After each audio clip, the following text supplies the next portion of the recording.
예, 설교를 하면서 제 이야기를 조금 하겠습니다.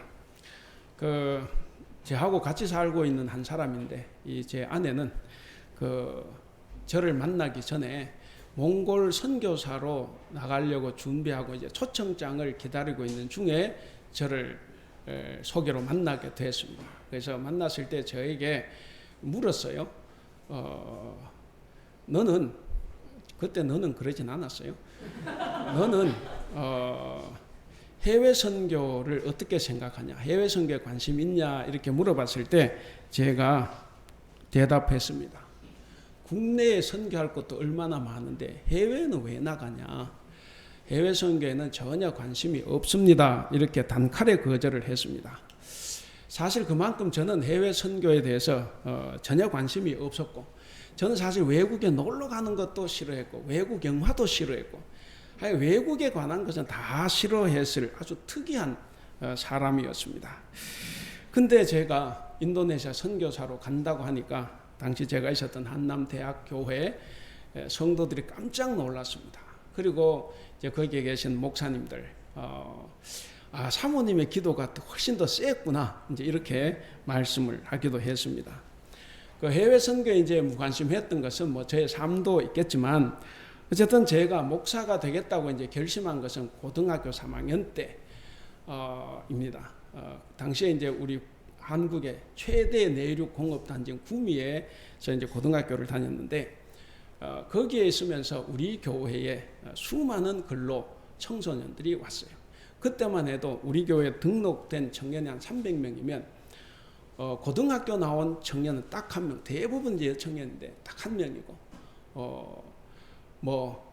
200 거의 300 다 중학교 졸업을 했고, 그 중에 반수는 이제 초등학교를 졸업하고 왔습니다. 그래서 그 사람들을 보면서 제가 신학을 해서 근로 청소년을 위한 목회자가 돼야 되겠다 생각을 하고 이제 결심을 하고 신학대학을 갔고 졸업을 하고, 그리고 이제 한남대학교로 생각지도 못하게 그리로 갔습니다. 거기에 가서 이제 구약 성서신학으로 학교에서 이제 석박사 과정을 다 마치고 또 기독교 학과에서 구약을 가르치기도 했습니다. 학교에 10년 있는 동안에 사실 열심히 공부했고 목회도 열심히 했고 또 목회 준비도 열심히 했습니다. 여전히 청소년을 위한 목회를 해야 되겠다는 그 생각이 있었기 때문에 그 꿈을 버리지 않았습니다. 그러다가 이제 한남대학교에 간 지 이제 10년이 다 되어서 이제는 단독 목회를 나가야 되겠다 생각하고 이제 계획하고 있는 중에 인도네시아 어느 기독교 대학에서 구약 신학을 가르칠 교수가 필요하다, 이렇게 해서 이제 저에게 제안이 들어왔습니다. 당연히 거절하죠. 단칼에 거절을 했습니다. 근데 또 며칠 뒤에 두 번째 또 전화가 왔어요. 여전히 거절을 했습니다. 내가 뭐 돌았냐, 내가 해외에 나가게, 나는 관심 없다. 근데 세 번째, 당시 6월 말쯤 세 번째 또 연락이 왔어요. 나가라, 나가면 우리가 다 도와준다. 하도 그래서 그때는 제가 좀 생각을 해봤습니다. 선교에 대해서 전혀 관심 없는 나를 꼭 선교사로 보내야 되겠냐. 보내야 텐데요. 그래서 제가 이제 몇 가지를 물어보고 그리고 이제 결정을 했습니다. 물론 제 아내에게 물어보진 않았어요. 안 물어봐도 저 사람은 해외 선교를 나가고 싶어 하기 때문에 뭐 그냥 가는 거죠. 자, 그래서 이제 2008년 12월 30일에 제가 이제 인도네시아로 나갔는데, 그 결정을 하고 6개월 동안 이제 선교사 준비를 하면서 바쁜 나날들을 보냈습니다. 선교사 준비하는데 정말 힘들어요. 여러분들 놀랄지 모르지만 선교사 준비하는 데만 제 돈이 900만 원 이상이 들어갔어요. 처음부터 그럴 줄 알았으면 저 안 갔어요. 간다 하고 보니까 준비하는 게 너무 많고, 그리고 이제 돈도 많이 들어갔습니다. 어쨌든 해외 선교는 꿈에도 생각하지 않다가 이제 나갔지 않습니까? 그래서 제가 나가서 사역할 곳이 인도네시아 마나도라는 곳인데, 저는 마나도가 어디 붙었는지 몰랐어요. 정말 이런 선교사가 없어요. 인도네시아 나가서도 한동안은 제가 몰랐습니다. 지도 한번 좀 띄워주실래요? 마나도가 어디냐 하면 여기 보시는 대로 그 우리나라에서 자카르타 그리고 여기 술레션 끝에 마나도, 여기가 마나도입니다. 비행기 타고 3시간 반을 가는 곳이에요. 굉장히 먼 거리입니다. 그리고 이제 이 마나도 아까 이제 말씀드린 대로 자카르타 마나도 여기가 여기가 마나도요. 바로 필리핀이고. 그래서 이제 여기에 갔는데 여기는 한국 사람이 그때만 해도 한 명도 없었습니다. 이제 우리가 가고 이제 보니까 한국 선교사들이 대여섯 가정이 들어왔는데 어쨌든 그때까지는 뭐 한국 사람 한 명도 없는 곳입니다. 제가 설교 시간 한 번도 제가 인도네시아 선교사에 대해서 한번 소개한 적이 없는데 오늘 조금만 하면 이제 다른 사진을 좀 보면 사실 거기 가서 4년 동안 물론 이 지역은 굉장히 아름다운 지역인데 그건 제가 소개를 못합니다. 설교 시간이기 때문에 거기 가서 이제 여기 있는 이 지역은 회교도 마을입니다. 회교도 마을에 있는 교회예요. 그러니까 교회가 굉장히 이제 차별을 많이 받겠죠. 그래서 이 동네에 꾸준히 들어가면서 이제 여기 이제 작지만 이제 화장실과 세면장을 하나 만들었고 그리고 이제 선교관을 교육관을 지금 만들고 있습니다. 그리고 사진에는 없지만 이 회교 마을에 물탱크를 이제 설치를 해서 이제 물을 좀 해결을 했습니다. 그리고 또 한 군데는 안본 난민촌이라고 있어요. 그 안본이라는 곳에 기독교 지역인데 그 지역이 이제 회교도들이 계속 이주를 해오면서 50대 50이 되니까 이제 싸움이 일어나죠. 그래서 기독교인들이 이제 그 터전을 잃고 그래서 이제 난민이 돼서 이제 떠났는데 이 사람들이 이제 이 마나도 지역으로 왔습니다. 그래서 이 마나도 지역에서 사는데 이 산에서 뭐 아무것도 없는 데서 살아요. 그래서 이제 우물을 파고 동네 중간중간에 이렇게 세대 물탱크를 이렇게 설치를 했습니다. 그래서 이제 물탱크를 설치하고 앞에 수도를 만들어서 이렇게 물을 이제 해결하고 그리고 이 지역에서 이것만 가지고 살 수 없으니까 새끼 돼지가 필요하다고 제가 일부 예배는 착각을 해서 200마리 그랬는데 200마리가 아니고 20마리. 예. 20마리의 이 돼지 새끼를 사서 이제 그럼 이걸 이제 팔아서 그들의 이제 그 생계가 되죠. 그렇게 하고 그 다음에 이제 안본 난민촌에 있는 교회입니다. 이 교회가 굉장히 열악하고 그래서 이제 교회를 새로 세우기로 하고 여기 이제 하는데 이날은 이제 교회 세울 때 안에 교회가 아까 교회가 그대로 있고 바깥에 이렇게 세웁니다. 다 세우면 안에 그걸 흘러내요. 제 친구가 포항에 있는데 아들이 한동 대학을 가면 입학금을 마련했는데 얘가 장학생으로 갈 것 같다고 해서 제한트로 돈을 보내줬어요. 하여간 몇 천만 원을.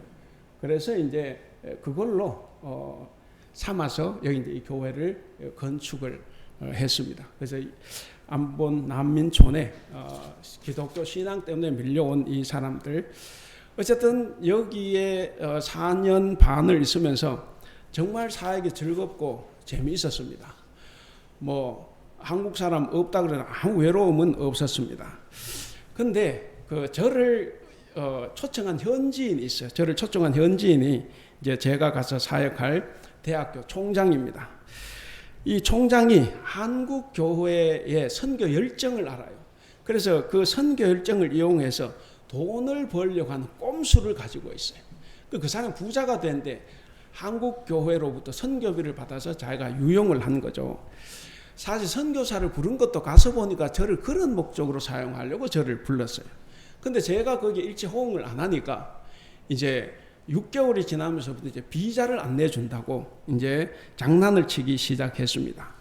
그리고 저를 파송하고 후원하는 기관에서도 이 총장과 20년 이상 관계를 맺었기 때문에 그 비리를 알면서도 관계를 끊어내지를 못했습니다. 그 끊어내면 그 선교가 안 되니까 그렇게 생각을 하는 거죠. 그래서 제가 결단을 했습니다. 제가 한국교회 후원도 끊고 그리고 이 사람과도 관계를 끊었습니다. 그래서 파송받고 이제 1년 6개월 만에 후원 관계를 끊었는데 그 후원 관계를 끊는 것이 쉬운 문제는 아니에요. 왜냐하면 한국에서 저를 후원하는 기관에서 한 달에 2,000불 생활비를 보내주는 거기 때문에 제가 그 관계를 끊어버리면 이제 생활비가 안 오는 거죠. 그렇다고 해서 그것 때문에 제가 그냥 관계를 맺고 가기에는 제가 볼 때는 이게 선교 사역이 이게 말이 아닌 거죠. 그래서 사역 때문에 사람 눈치 보고 돈 때문에 후원 기관의 눈치를 본다고 하면 이것이야말로 하나님께 범죄하는 거다라고 생각을 하고, 좀 비자 때문에 굉장히 어려웠고, 그리고 거기에서 많은 박해는 아니지만 어려움을 많이 겪었습니다. 또 생계 문제 때문에도 힘들었지만, 그러나 사람의 힘 혹은 돈의 힘에 굴복해서는 안 되기 때문에 그 관계를 다 청산을 했습니다. 그러고 나니까 이제 4년 동안 생계는 이제 힘들었죠. 생계는 많이 힘들었습니다. 근데 놀라운 게 있어요. 생계는 힘들어졌는데 선교 사역은 훨씬 더 번창을 했습니다. 아까 보시는 것처럼 사실 여기 소개한 것 외에도 많은 것들이 있어요. 그러니까 저의 생계는 곤란해졌지만 사역은 더 번창을 했습니다. 그래서 돌아보면 이게 하나님께서 하신 일이 아닌가 그렇게 생각을 합니다. 그리고 이것이 다 하나님의 은혜였다고 생각을 합니다.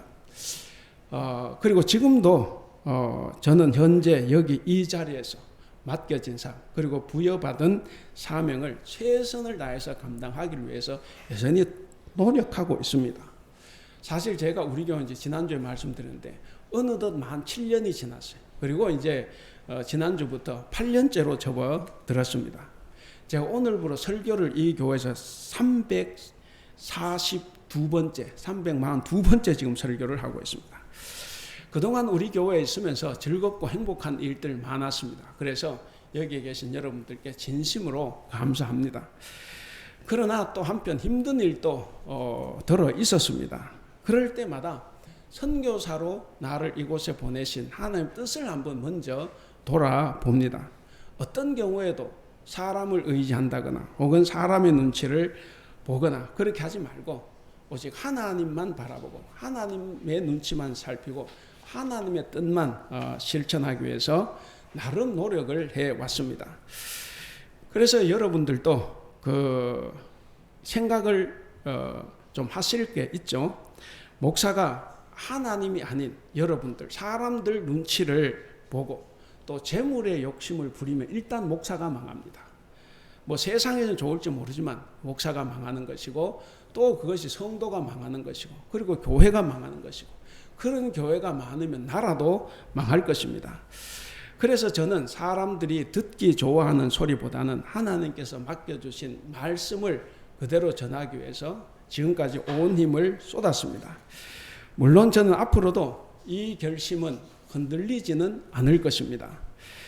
그러니까 여러분들도 저를 위해서 기도해 주실 때 중간중간에 제가 부탁을 하기도 했는데, 저를 위해서 기도해 주실 때 여러분들이 듣고 싶어 하는 말보다는 여러분들의 마음이 찔리고 아프더라도 사람 눈치 보지 말고 환경에 얽매이지 말고 하나님의 말씀을 담대하게 전할 수 있도록 해달라고 기도해야 합니다. 목사가 여러분들 눈치를 보기 시작하면 다 망하는 길이에요.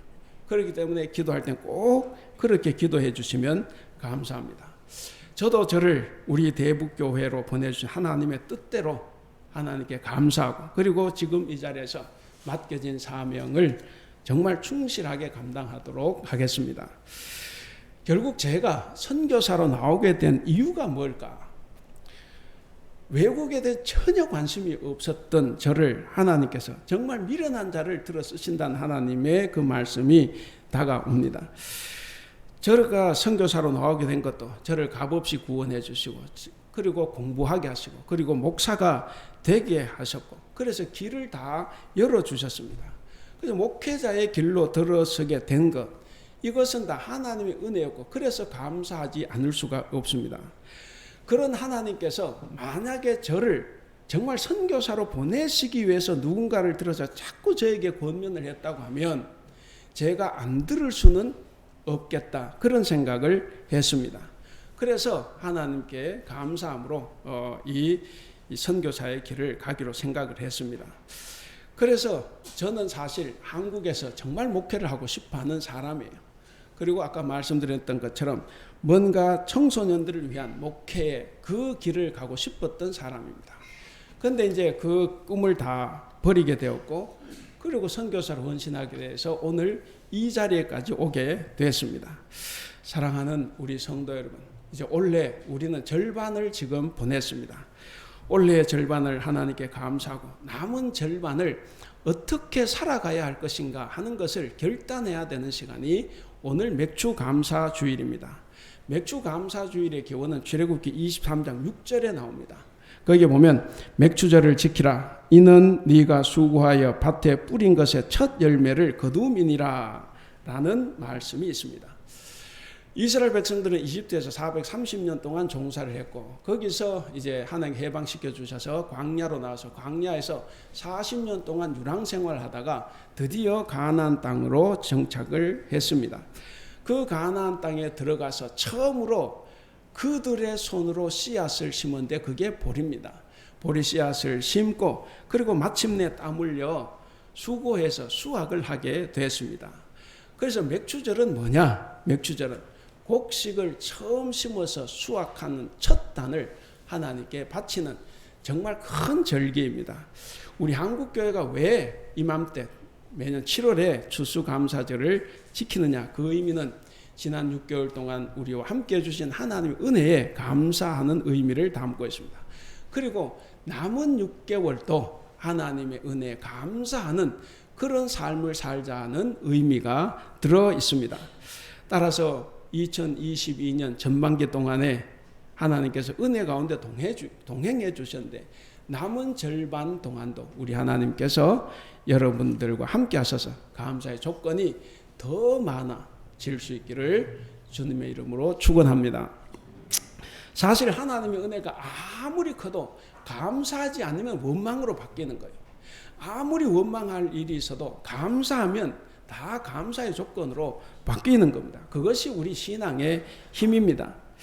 원망에 사로잡히게 되면 하나님은 멀리 보이고 돈이나 명예가 자꾸 눈에 들어와서 결국 우리는 세상에서 썩어져 없어질 것에 우리가 목숨을 걸게 됩니다. 바로 이런 세상에서 하나님의 샬롬을 전하기 위해서, 하나님의 복음을 전하기 위해서 우리를 부르시고 세워주신 분이 있습니다. 바로 그분이 우리 예수님이십니다.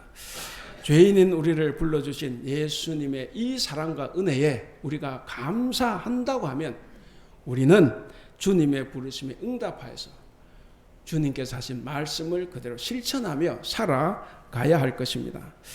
자, 또한 오늘은 성령 강림절 후 네 번째 주일이기도 합니다. 우리는 성령 강림절 주일 동안 성령께서 세우신 교회의 모습에 대해서 혹은 성도가 어떻게 신앙생활을 해야 되는가 하는 것에 대해서 우리가 계속 말씀을 듣고 있습니다. 그래서 하나님께서 함께 하신 교회, 성령께서 세우신 교회가 어떤 모습이냐? 오늘 본문은 예수님께서 제자들에게 주시는 말씀인데 거기 안에는 전도의 사명을 주시는 내용입니다. 자, 전반부가 이제 1절부터 11절이죠. 물론 16절도 포함을 하면 1절부터 16절까지는 예수님께서 70명의 이 제자들을 전도자로 세상으로 파송하는 내용입니다. 그리고 후반부 17절에서 20절은 돌아와서 전도 사역을 보고하는 내용입니다. 자, 특히 전반부 내용 속에는 주님께서 70명의 제자들을 세상으로 파송하시면서 전도자의 자세에 대해서 잘 말씀해 주고 있습니다. 여러분, 왜 예수님께서 이 12명 외에 또 70명을 따로 세웠겠습니까? 그 1절에도 그랬죠. 그 후에 주께서 따로 70인을 세우사 그랬습니다. 왜 12명 외에 따로 세웠겠습니까? 제자들이, 12제자들이 무지해서 그렇습니까? 혹은 부족해서 그렇습니까? 물론 그런 점도 있지만 여기서는 그래서가 아닙니다. 그 이유가 바로 2절에 나오죠. 우리 2절 같이 한번 읽어볼까요? 2절 시작. 이르시되 추수할 것은 많되 일꾼이 적으니 그러므로 추수하는 주인에게 청하여 추수할 일꾼들을 보내주소서 하라. 자, 거기 보면 그랬죠. 추수할 것은 많은데 일꾼이 적다는 거죠. 일꾼이 적기 때문에 보내는 겁니다. 원래 구약 성경에서 추수라는 것은 종말의 심판을 가르치는 말이에요. 그게 이제 주수인데, 근데 오늘 본문에서는 심판을 말하는 것이 아니라 선교를 말하는 것입니다. 일꾼이 적다, 이 말은 당시 일꾼들이 누구만 있습니까? 예수님과 12제자, 물론 다른 사람도 소수의 무리가 있긴 합니다만 예수님과 12제자, 그리고 이 70명 혹은 소수의 무리들, 그러니까 수가 적습니다. 그래서 이 12명도 70명도 이것 가지고는 부족해요. 그래서 주수할 일꾼을 더 보내달라고 이제 기도하라 하는 거죠. 자, 더 많은 일꾼이 주수 때는 필요합니다. 주수엔 때가 중요해요. 때에는 주수를 다 해야 되죠. 그래서 적은 사람이 오랫동안 일을 하는 것보다 많은 사람이 그냥 빨리 주수하는 것이 훨씬 더 중요합니다. 농사를 지어보면 그런 거 다 아시잖아요. 그래서 그 주수할 일꾼이 많이 필요합니다. 그러므로 여기서 70인 파송이 의미하는 바는 뭐냐면 복음 전파가 어떤 일보다도 더 긴급하다, 이것을 지금 보여주는 사건입니다. 복음 전파를 위해서 파송받은 자들의 이 자세가 4절에서 11절 사이에 잘 기록이 되어 있습니다. 이 중에도 특별히 전도의 시급성을 보여주는 말씀이 4절에 있습니다. 우리 4절 같이 한번 읽어보겠습니다. 시작. 전대나 배낭이나 신발을 가지지 말며 길에서 아무에게도 무난하지 말며. 자, 거기 4절 끝에 뭐라고 합니까? 길에서 아무에게도 무난하지 말아라. 그만큼 긴박하다 하는 거죠. 그러니까 예수님은 이 일의 이 긴급성 때문에 제자들에게 길에서 절대로 사람과 인사하거나 대화하거나 무난하지 말라는 거예요. 그걸로 시간을 낭비해서는 안 되기 때문에 지금 길에서의 무난을 금지하셨습니다.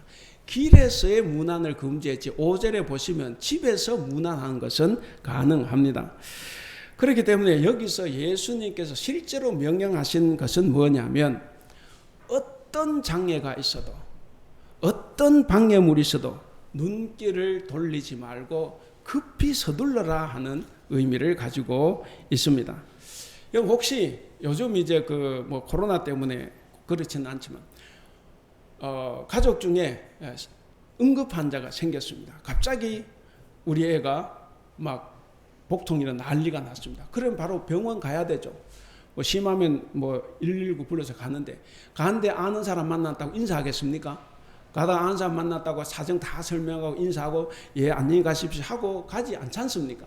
그때는 긴박하기 때문에 인사 안 하고 무난 안 해도 그거 가지고 욕할 사람이 없다 하는 겁니다. 그렇기 때문에 우리가 이런 것을 보면 복음 전파가 얼마나 시급하냐 하는 것을 알 수가 있습니다. 왜 그렇습니까? 죽어가는 자들이 죽기 전에 영생을 맛봐야 하기 때문에 그렇습니다. 자, 오늘 우리는 이 본문 말씀을 통해서 복음을 전하기 위해서 세상으로 파송받은 자들이 가져야 할 자세에 대해서 우리가 한번 살펴보면서 우리도 그런 부끄러움 없는 삶을 살아갈 수 있는 그런 결단하는 시간이 될 수 있기를 바랍니다. 자, 먼저는 복음을 전하는 자는 전적으로 하나님만 의지해야 합니다. 4절 아까 읽어봤는데 4절에 다시 한번 4절 읽어보겠습니다. 시작. 전대나 배낭이나 신발을 가지지 말며 길에서 아무에게도 무난하지 말며. 예, 거기 보면 전대나 배낭이나 신발을 가지지 말라. 이 말은 뭐냐면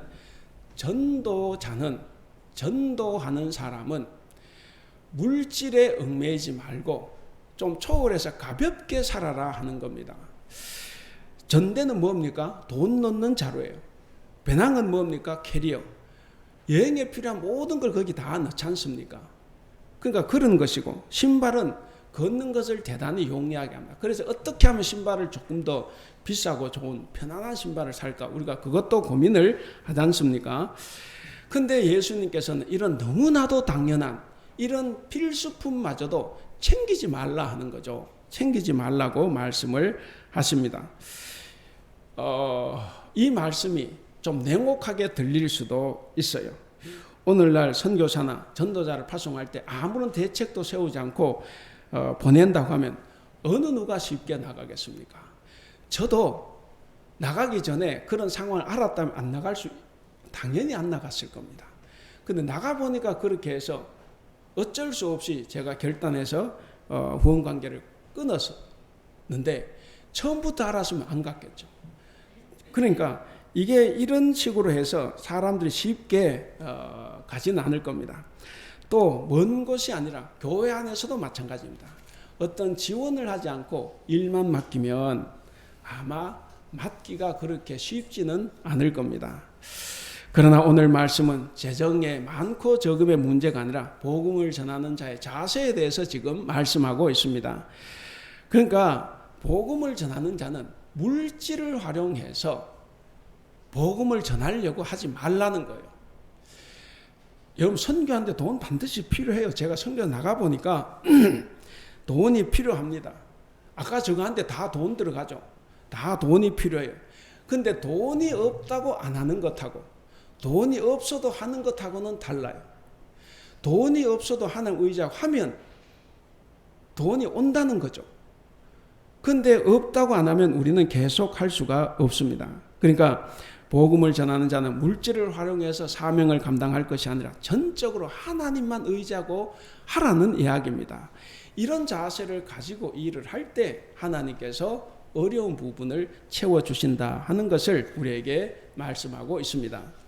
자, 두 번째는 복음을 전하는 자는 사람이 평안할 수 있도록 기도해야 합니다. 우리 5절 같이 한번 읽어볼까요? 5절 시작. 어느 집에 들어가든지 먼저 말하되 이 집이 평안할지어다 하라. 자, 여기서 평안은 구약 성경으로 말하면 샬롬과 같은 의미입니다. 이 평안의 진정한 의미는 하나님의 구원과 하나님의 구원의 시작과 함께 누리는 평안입니다. 그러니까 이것은 하나님이 주신 선물입니다. 그리고 이것은 우리가 받은 정말 최고의 복입니다.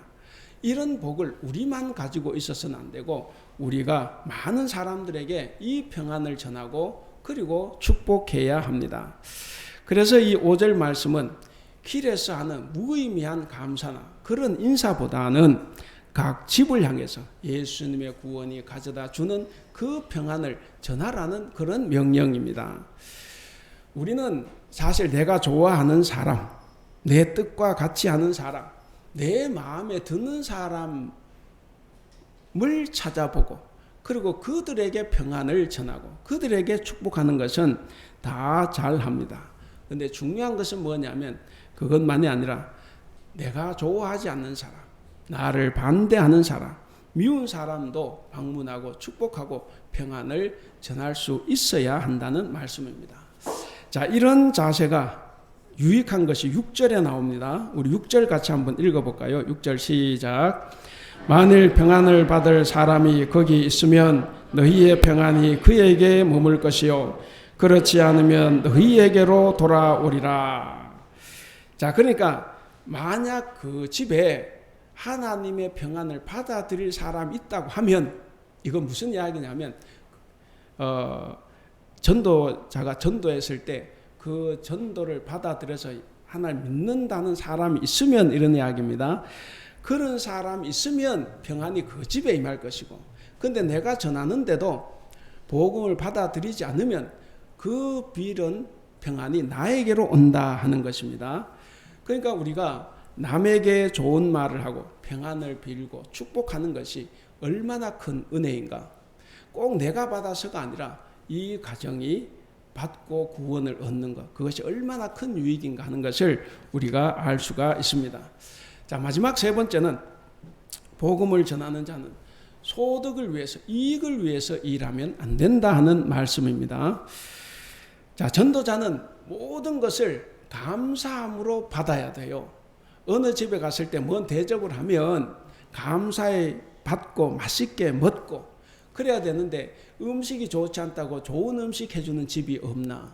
잠자리가 불편하다고 더 좋은 잠자리를 제공해 주는 집이 없나? 하고 이 집 저 집 옮겨 다니지 말라는 말씀입니다. 우리 7절 8절을 같이 한번 읽어보겠습니다. 7절 8절 시작. 그 집에 요하며 주는 것을 먹고 마시라. 일꾼이 그 싹을 받는 것이 마땅하니라. 이 집에서 저 집으로 옮기지 말라. 어느 동네에 들어가든지 너희를 영접하거든 너희 앞에 차려놓은 것을 먹고. 그러니까 어디 가서 숙소를 한번 정하면 그냥 거기에 머물라는 거예요. 좀 더 나은 집을 찾아가지 말라는 겁니다. 선교에 있어 보면 그런 사람들 많아요. 선교한다고 막 멋있게 나왔는데 뭐 좀 불편하대야 하고 이것 말고 저거 주세요. 과일 이건 왜 안 먹어요? 그런 사람들 있어요. 여러분 절대로 선교사 나갈 때는 선교사가 하는 대로 따라간다. 그게 돼야 됩니다. 근데 여기서 예수님 말씀이 바로 그겁니다. 어쨌든 좋은 데를 찾아다니지 말라는 거예요. 그리고 전도자는 개인의 소득을 위해서 하나님의 상품을 마치 그러니까 하나님이라는 이 상품을 이 집 저 집 팔고 다니는 것처럼 보이지 말라는 거예요. 하나님을 대단히 업신여기는 겁니다. 그래서 우리는 어디에 머물든지 만족해야 되고 무엇을 대접하든지 맛있게 먹어야 돼요. 물론 이건 제가 좀 찔리는 소리입니다. 제가 워낙에 토종이어서 인도네 참 못 먹었는데 근데 항상 기쁘고 감사하게는 살았어요. 그것 때문에 막 짜증 흐르지는 않았습니다. 먹을 수 없어서 참 힘이 들긴 했지만 근데 어쨌든 우리가 잘 생각을 해야 됩니다. 어디든 가면 만족하게 생각해야 된다. 왜 그렇습니까? 전도자는 전도, 일하는 것이 목적이지 어디 가서 안락하게 사는 것이 목적이 아니기 때문에 그렇습니다. 그래서 우리는 여기서 중요한 것을 하나 생각해 보게 됩니다. 바로 성도의 정체성입니다. 우리는 어떤 사람입니까? 주님의 복음을 증거하기 위해서 세움을 받은 복음의 전도자, 복음 전도자입니다. 우리는 세상에서 부귀영화를 누리려고 세움을 받은 사람들이 아닙니다. 우리는 복음을 위해서 세움을 받은 바로 복음의 일꾼들입니다. 그러므로 복음 전도가 우리 인생의 최고의 목표, 최고의 가치가 되어야 합니다. 내가 무슨 일을 하든 어떤 직장에 있든 어떤 사업장에 있든 관계없이 모든 것이 복음 전도에 초점이 맞추어져야 합니다. 그 복음 전도라는 꼭 말로 하는 게 아니에요. 오늘 말로 하는 것보다 나의 행동과 삶으로 내 인격으로 보여줘야 됩니다. 내가 직장에 다니면 누구보다도 더 열심히 정직하게 직장에 최선을 다해야 됩니다. 그래서 사람들이 봤을 때 정말 저 사람은 정말 예수 믿는 사람 같다. 저 사람이 예수 믿는다고 하면 나도 믿겠다. 가정에서도 마찬가지지 않습니까? 여기 자녀들이 앉아있는데 아마 여기 따라 나온 자녀들은 엄마 아빠가 믿음 다 본을 보였을 거예요. 그게 중요합니다. 아무리 애들을 협박을 해도 내가 본을 보여야만이 가능한 거죠. 그래서 여기서 우리가 중요한 것은 바로 복음 전도라는 꼭 말로 하는 것만 아니라는 것을 꼭 기억을 하시고 우리의 삶으로 복음을 전해야 된다는 것을 꼭 기억할 수 있기를 바랍니다. 그래서 우리가 소홀히 하고 있는 부분이 뭔가 하는 것도 우리가 한번 생각을 해봐야 됩니다. 하나님이 우리를 부르신 목적이 있습니다. 그런데 우리가 이 복음 전도를 잘 감당하지 못하면 내 삶으로 내 인격으로 그것을 보여주지 못한다고 하면 하나님의 목적을 거스리는 것이라고 볼 수 있습니다. 어떻게 생각하면 자기 인생의 목표를 상실하는 것이라고도 볼 수가 있습니다. 그러므로 우리 사랑하는 성도 여러분, 지금 자기 정체성을 한번 확인해 볼 수 있기를 바랍니다. 우리는 다 복음의 일꾼들입니다. 우리는 이 부르심에 합당하게 복음 전도에 최선을 다함으로써 우리를 부르신 하나님을 기쁘게 하고 그리고 그분을 만족하게 하는 정말 착하고 충성된 종으로 살아갈 수 있기를 바랍니다. 이제 말씀을 맺겠습니다. 우리 앞에는 항상 두 가지 길이 있습니다. 성경은 딱 두 가지 길만 보여줍니다. 생명의 길, 사망의 길, 복의 길, 화의 길. 넓은 길, 좁은 길, 넓은 문, 좁은 문, 모래 위에 집 짓는 자, 반석 위에 집 짓는 자, 나의 말을 듣고 지키는 자, 주여 주여 하는 자. 그것처럼 여기도 마찬가지입니다. 전도자의 사명을 지키는 길과 그 사명을 버리는 길이 있습니다. 처음에는 전도자의 이 사명, 이 길을 버릴 때 뭔가 더 좋아 보이기도 합니다. 전도자의 길을 정말 내팽개치는 것이 더 쉬워 보이지만, 근데 그 길의 끝이 뭡니까? 오늘 20절 그 끝에 한번 보시면 20절 같이 한번 읽어볼까요? 20절 시작. 그러나 귀신들이 너희에게 항복하는 것으로 기뻐하지 말고 너희 이름이 하늘에 기록된 것으로 기뻐하라. 예, 우리가 기뻐할 것은 뭐 능력에 있는 게 아니에요. 우리가 기뻐하는 건 하늘에 내 이름이 기록되어 있다 하는 거죠. 그러니까 우리가 하나님의 이 복음 전도의 길을 버리면 뭔가 쉬운 것 같아도 그 끝에는 뭐냐? 결국 하늘에 내 이름이 기록되지 않는 죽음의 길이다 하는 겁니다. 반면에 전도자의 사명을 다하는 길은 처음에는 힘들어 보입니다. 그럼에도 불구하고 그 끝에는 여러분들의 이름이 하늘에 남겨지는 그런 영광스럽고 복된 길이다 하는 것을 꼭 명심하시기를 바랍니다. 자, 그렇다고 하면 여러분들은 무슨 길을 택하겠습니까? 오늘 제목 같이 한번 읽어보겠습니다. 제목 시작. 그리스도인 세상으로 파송된 선교사. 사랑하는 우리 성도 여러분, 우리는 다 하나님의 종이요 대사들입니다. 하나님의 종이요 대사들로 이 땅에 엄중한 사명을 띠고 파송을 받은 선교사들, 전도자들입니다. 따라서 우리는 하나님을 대표하는 사람답게, 하나님이 보내신 대표자답게 의연하고 당당한 모습으로, 그리고 하늘의 권세를 가지고 이 땅에 천국을 선포하는 그런 성도 여러분들이 될 수 있기를 바랍니다.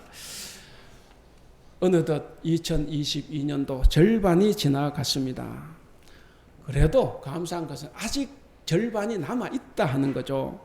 이 시점에서 우리가 맞는 이 맥주 감사주의를 계기로 해서 지난 반년을 다시 한번 돌아보며 감사하고, 아직 남은 절반의 기간 동안 하나님께 더욱 감사하면서 우리가 소홀히 했던 부분, 특별히 오늘 본문에서 가르쳐주고 있는 이 전도, 선교의 소중함을 깨달을 수 있는 여러분들이 될 수 있기를 바랍니다. 그리고 코로나로 어려움을 겪고 있는 예배의 완전한 회복도 꼭 이루어질 수 있도록 여러분들 준비하고 기도해 주시면 좋겠습니다. 그래서 때가 이르러서 주님이 다시 오실 때 여러분의 이름이 꼭 하늘에 기록이 되는 영원한 기쁨을 누리시는 여러분들이 될 수 있기를 주님의 이름으로 축원합니다. 기도하겠습니다.